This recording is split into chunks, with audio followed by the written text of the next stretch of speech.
Guys, welcome back to another Shared News from Home. We are live today to talk all the latest in Bachelor Nation. As always, I am your host, Fiona Zaring, and I'm joined by the wonderful Gianna Gravelisi and Avery Grooms.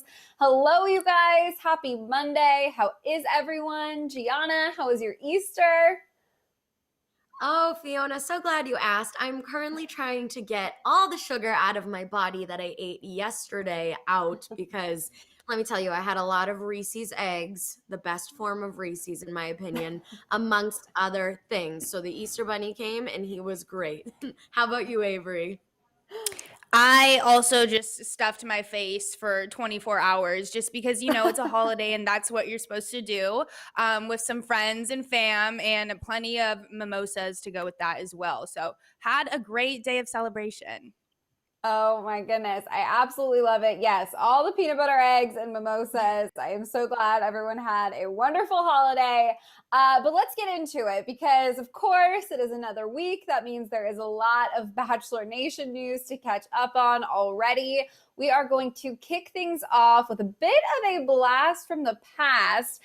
Corinne from Nick Viall's season, if you guys remember her, she's reflecting on her journey in Bachelor Nation, and she says that she doesn't have many regrets, especially when it comes to those controversial naps she infamously took at the Bachelor Mansion. If you guys remember, back in Nick's season, she made headlines for missing a rose ceremony because she was asleep. She just slept through it. She recently told Us Weekly's Here for the Right Reasons podcast there were two naps that everybody was really upset about. One was at the pool party and one was for the rose ceremony, and I just had it. I'm not going to change who I am just because there's cameras on. I'm as real as it gets. So first of all, do you remember these naps? Do you remember Corinne? What do you guys make of this, Avery?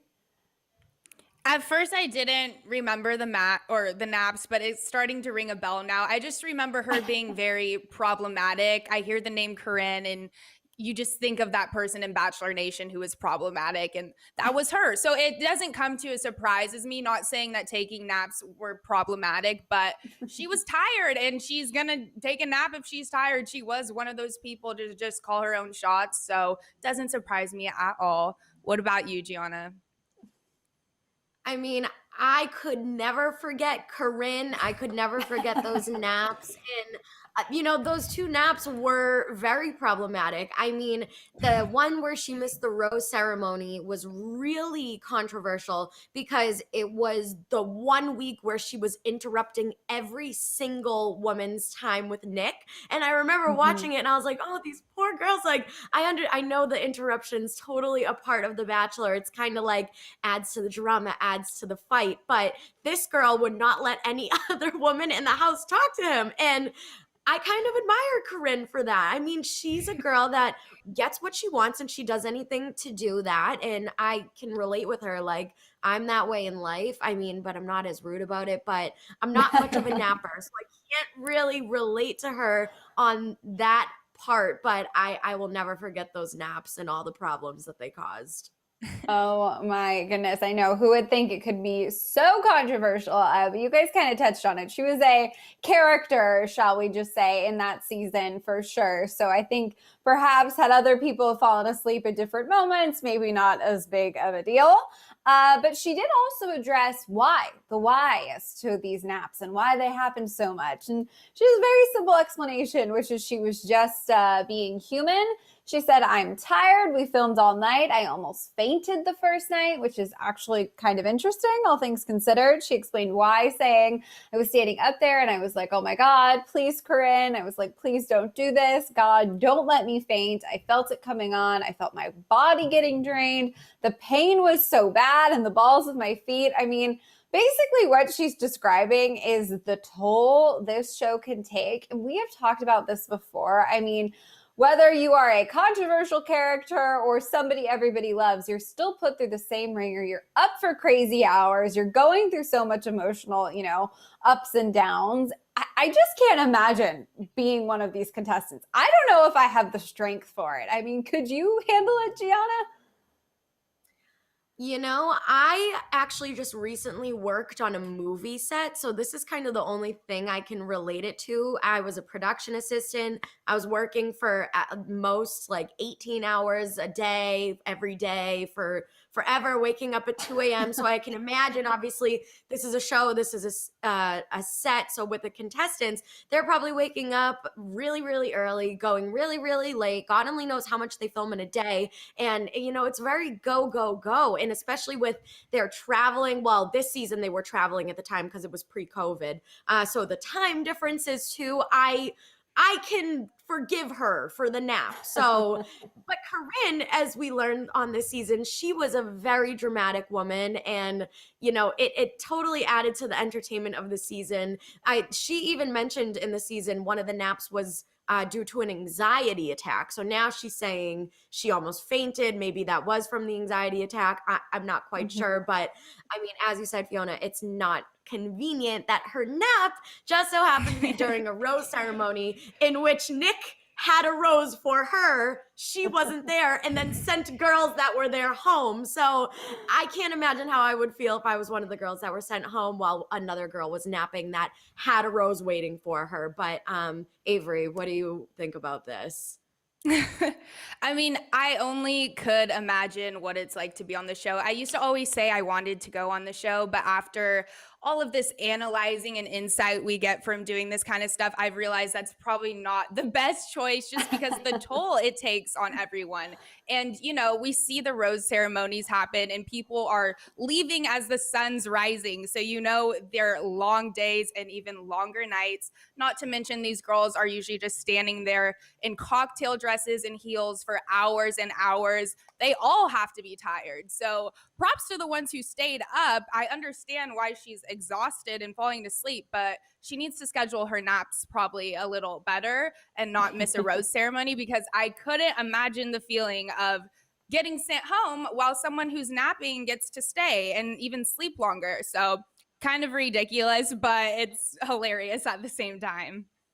See, this is why we love all members of Bachelor Nation, even this long after the fact. I feel like she is sparking such, you know, hilarious conversation of the nap gate of it all. I mean, truly, Bachelor Nation just never ceases to amaze me. You guys, what do you remember about Corinne? What were your thoughts when all of this crazy drama went down way back when? Let us know in the chat.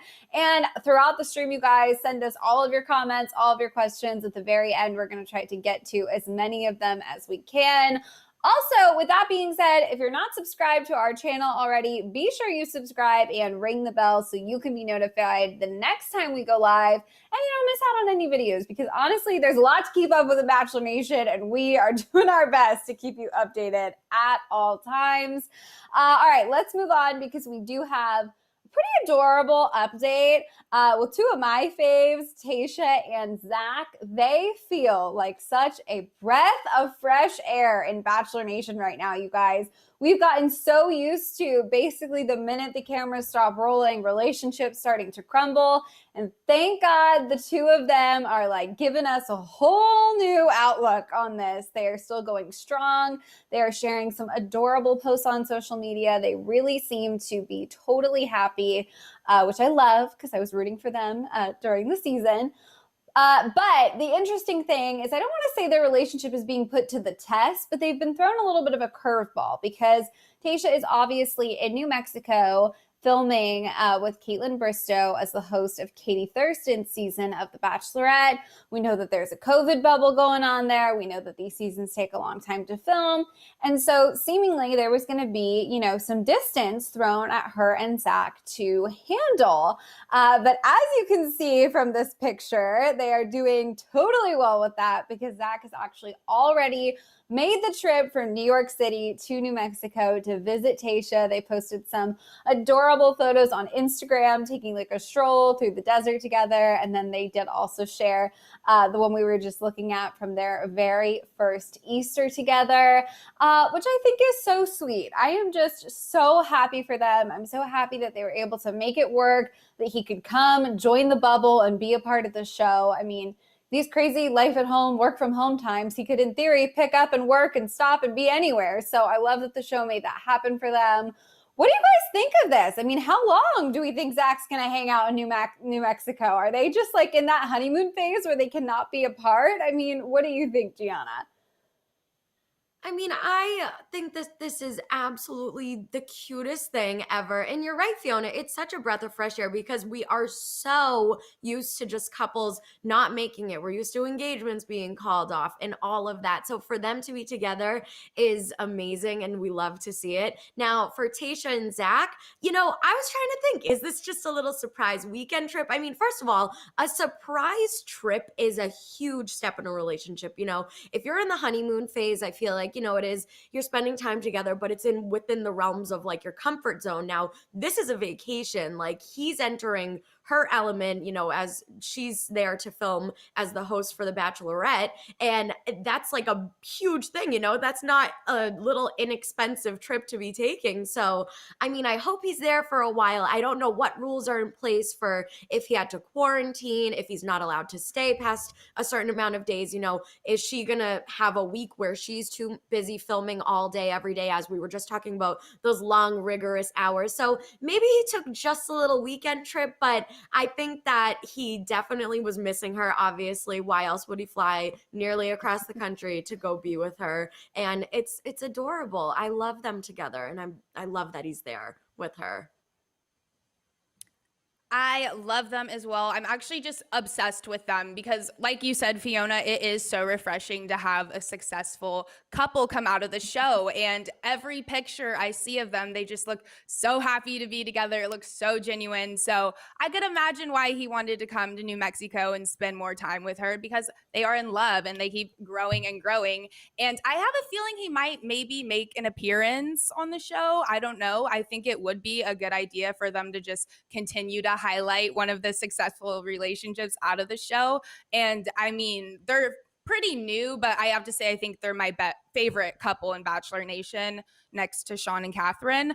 But yeah, that I think it'd be cool if he made a little appearance, and maybe he's hanging out with Caitlin's boyfriend, who might also be there. I don't know, but I don't know how long he'll stay. Probably as long as Tayshia wants him there, but I don't think he's going anywhere in general. I love to see them together. Okay, I am so with you. And I think that's a really great point, Avery. I mean, Zac has become such a fan favorite in Bachelor Nation because he's like a good guy who always was mature. He always, met the moment. He hasn't let us down yet. I mean, it could be really cool. We've talked a lot about how, Katie is going to have a really unique journey as the Bachelorette because she's going to be led by not only two women, but two women who have literally been in her shoes. It could be really cool for a success story in Bachelor Nation to sit down with a current lead and offer some wisdom together as a couple. So who knows if the show will make that moment happen? But Avery, I hope they are watching this because you are onto something here. That is an absolutely great idea. I would be here for it.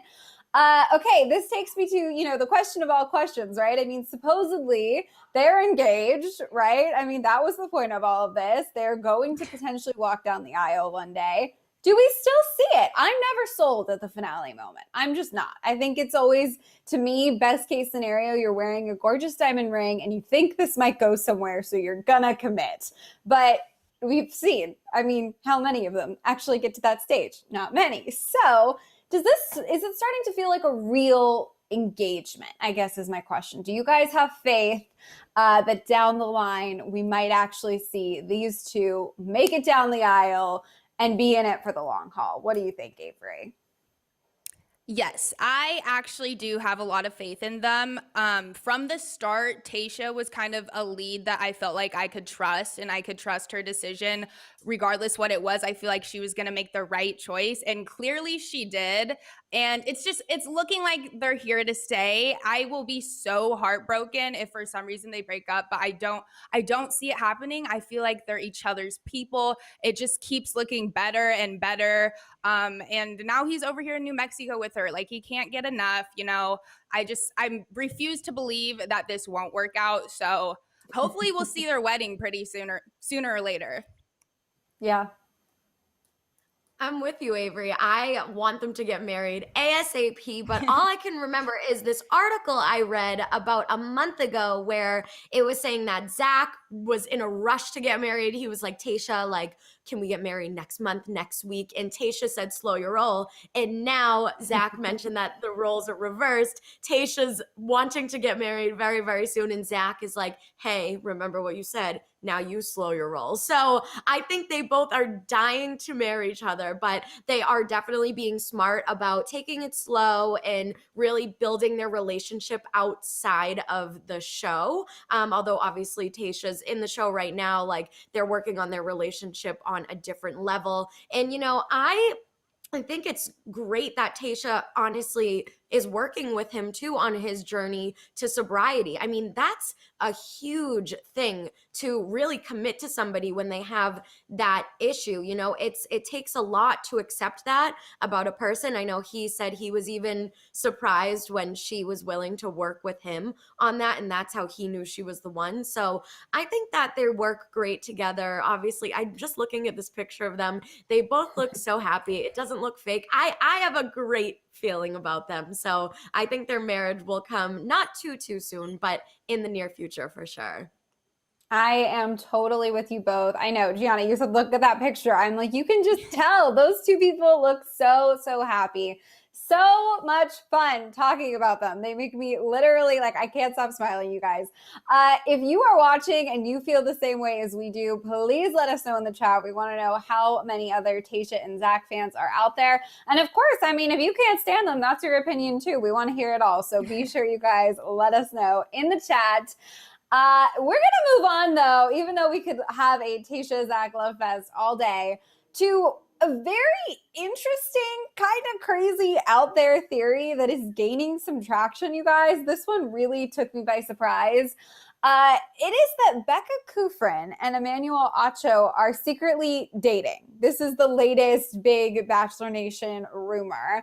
A Bachelor podcast that's out there called Date Card sort of sparked the speculation. They have a very elaborate theory, which I'm going to do my best to break down for everyone. They're basing it on potential evidence from Instagram stories as well as some source tips.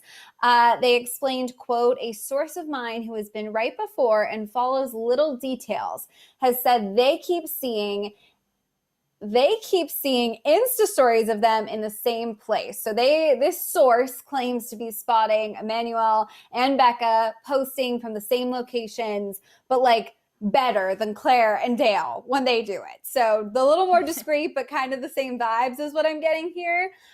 They said that these photos typically get deleted before the connection is made, although this source makes the connection because obviously they're supposedly like the detective of all detectives. And the other big thing that this source noticed is a friend of Becca's followed Emmanuel after a trip to LA. So interesting kind of loose evidence so far. One of the main pieces though, and this one is the only part that I think I'm really interested in. One of the main pieces of evidence stems from an Instagram story photo that Becca posted. She kept this one up on her page for 24 hours. She didn't post and delete. And it's a story of her having brunch, basically. And you can see a man's forearm and watch in this Instagram story photo. And a lot of people are feeling like that is Emmanuel's arm and Emmanuel's watch. And then there is a picture on Emmanuel's Instagram feed that Becca apparently commented on and asked, is your photographer for hire? So this to a lot of fans feels like, a playful nod that perhaps she was the photographer of the photo. That same photo, evidently, Emmanuel shared on his Instagram story and said he got talked into posting it on his page. So the next conclusion you would draw is that Becca took the photo and then talked him into posting it. So I know I threw a lot at you guys there. It's a bit of a conspiracy theory, which I always do enjoy. What do we make of this? Is there enough yet? I mean, how are we feeling? Do we get any sort of a gut feeling here? Any sort of, you're into it, you're not into it? Avery, what do you make of this? It's a lot to take in. I never really thought of this at all. I wasn't really thinking about who Emmanuel was dating, but now that there's ties to potentially Bachelor Nation, I'm intrigued. And the more we talk about this, it kind of makes sense. I don't know. I'm just here for it. I want to see more. And it's kind of fun how he maybe met her from just hosting the show and it's leading to him finding a relationship as well. I don't know. This is definitely a story I could get behind. And I hope the detectives keep it up because I'm interested. Unfortunately, these people can't get privacy because people like us are interested in this kind of stuff. But I'm here for it. If they want to date, I could see them being a match. What about you, Gianna? You're so right. I mean, there's not enough evidence right now, but this is definitely like internet stalker sufficient evidence for me. I know when I creep on people's Instagrams to see who's commenting, who might be dating, specifically the comment where she said, "Is your photographer for hire?" I know I do that to my friends whenever I take pictures of them. I actually did it this weekend. I said, who took this picture, who was the photographer, like give me their name, and like I took the picture. That is just a typical thing that people say now when they take photos. I don't think Becca was commenting that, actually wondering, is his photographer for hire? I mean, come on. That to me screams, I took this photo. It's amazing. And then for him to say, I got talked into taking it. I mean, hello, I can picture her taking it and being like, you have to post that. So again, I know this is just conspiracy. I know this is theorizing, but I mean, I can see something here. And it just is so funny to me because I think, for Emmanuel, he's new in the franchise. He's a new face and he's already getting sucked into this drama, the rumors. He's under the Bachelor microscope already. So this is just hilarious to me. And I would have never even guessed that they would have ended up together at all. But I also heard that Becca is friends with Rachel Lindsay, who is friends with Emmanuel. So I read that Rachel Lindsay may have been the mutual friend that got them together. So that is another theory that could be pointing this to be true. So I guess we'll see what happens. I think that there is something so special about the way the franchise takes people in, takes them under their umbrella, and just will support. Once you're a part of Bachelor Nation, you're a part of Bachelor Nation. You're going to get some lovely scrutiny, and hello, it's already happening here. But I think it's so wonderful that he was the host, right? I mean, he's not a contestant, and fans are already rooting for him to find love. So I'm all here for it. I think it's great. I think we're going to have to keep an eye, keep investigating, because it's a little conspiracy-y for me right now. I'm not fully on board quite yet, but we're going to keep an eye on it for sure. You guys, we want to know what you make of this conspiracy in the chat. And honestly, have you heard any other tidbits? Are there any other pieces of evidence floating around out there? Send them our way because we want the clearest picture of what's going on here that we can possibly get. In the meantime, let's move on and talk about another one of Bachelor Nation's alumni. That is Mr. Peter Weber. He just did an interview where he talked about his love life. He talked about living in NYC, post-split with Kelly Flanagan. He really kind of put it all out there.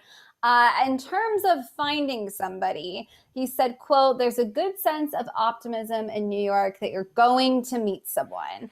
But with that being said, even though he's optimistic, he's not searching right now. He's not trying to dive into something new. He said, "Personally, I'm not seriously dating at all, but just meeting people and having a good time and building my community. That's what I'm doing right now." Honestly, I'm curious for you guys' take on this, but I think this is a good call. I think this makes a lot of sense. I think Peter needs to sit down, work on himself, hang out, learn the ropes of the city, and stop searching. What do you think, Gianna?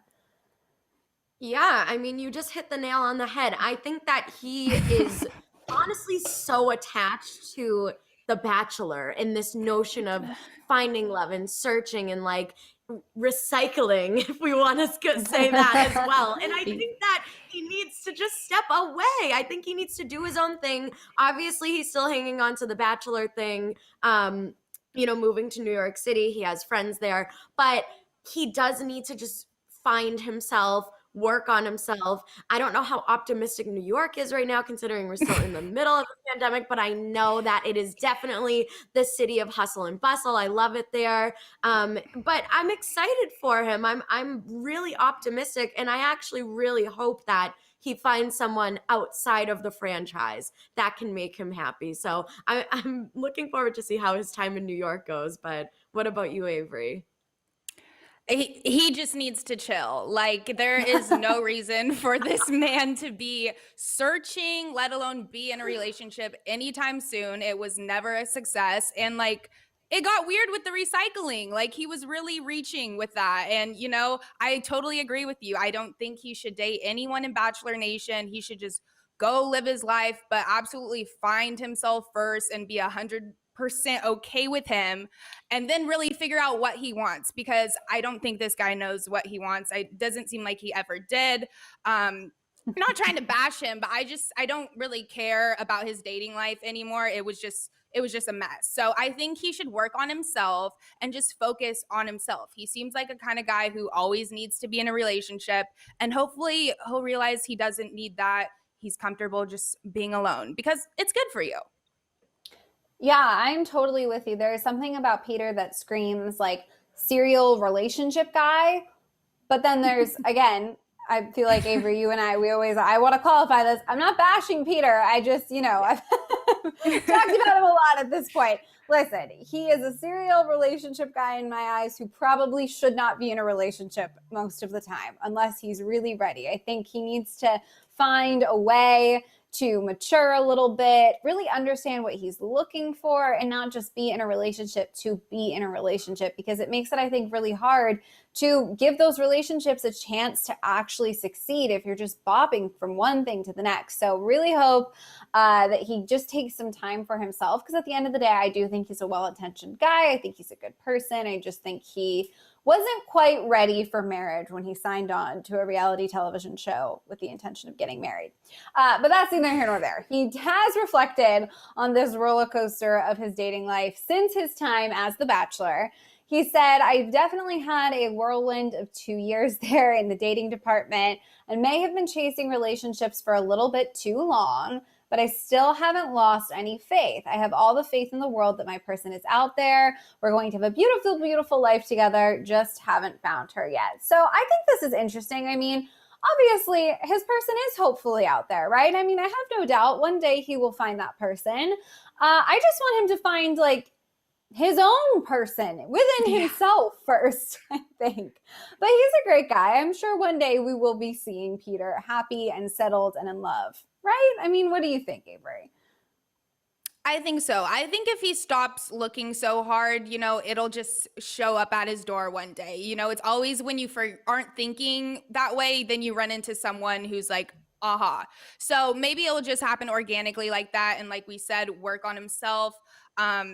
I don't know. I think the time alone is best for him. That's all I can say. Great guy, but we all need some work,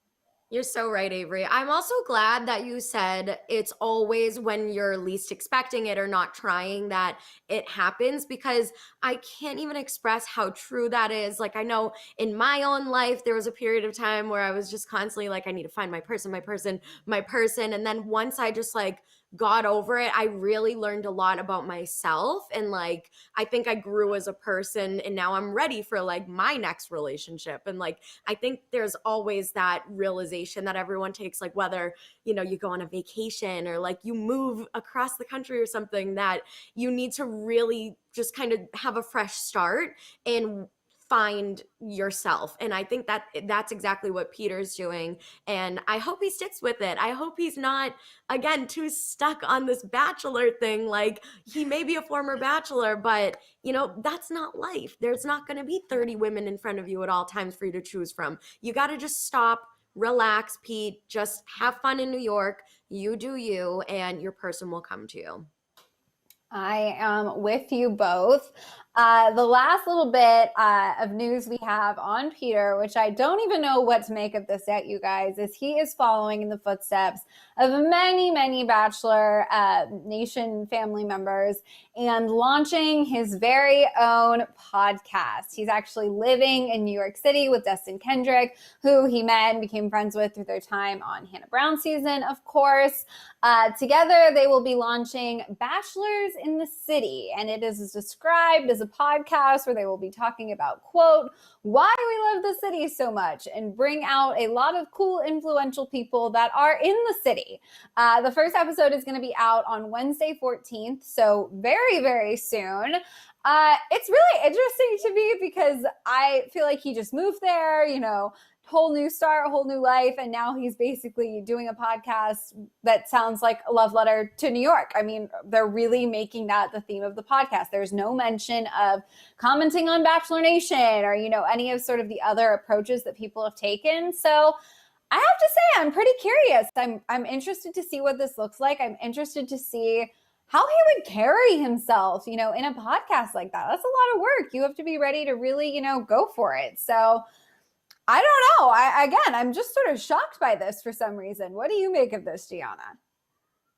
I will definitely be listening. I think that this is going to be awesome. I really think that it's going to be kind of like a day in the life or week in a life of, a man trying to date in New York City, again, in the middle of a pandemic. And I'm interested to hear that. I like how it's different from all the other Bachelor kind of spin-off podcasts that we have that are just commenting on the season, kind of like what we're doing right now. So this is definitely working on taking a step away from the show. And I mean, I'm excited. I just hope that he's openly honest and candid about his experiences, and again, doesn't reflect too much on, oh, I was on The Bachelor and like this, what happened to me on The Bachelor, this, that, the other thing. Like, let's just hear what you're doing. Let's hear what you've learned, how you're growing, how you're learning.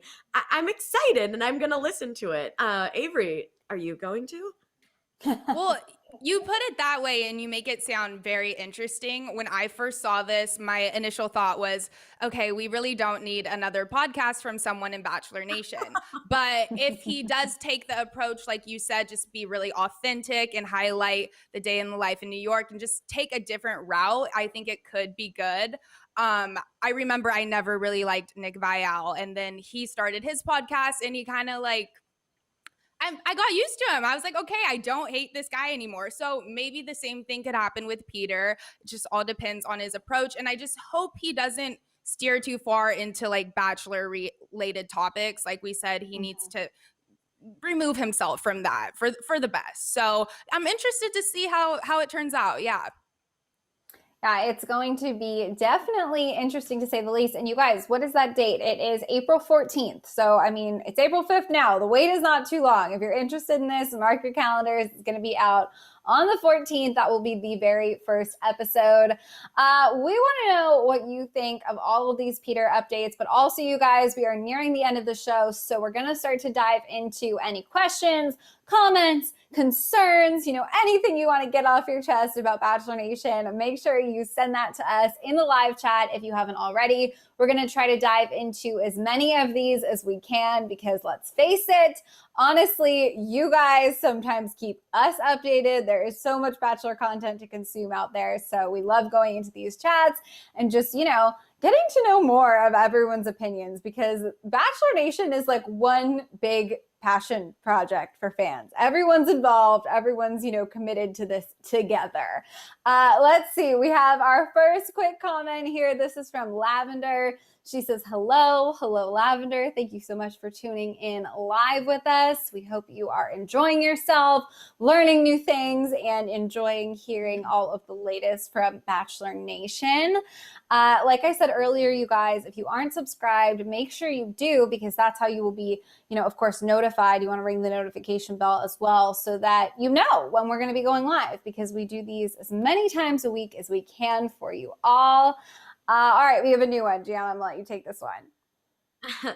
All right. So Anna says that Peter needs to not let his mother or family be so involved in his relationships.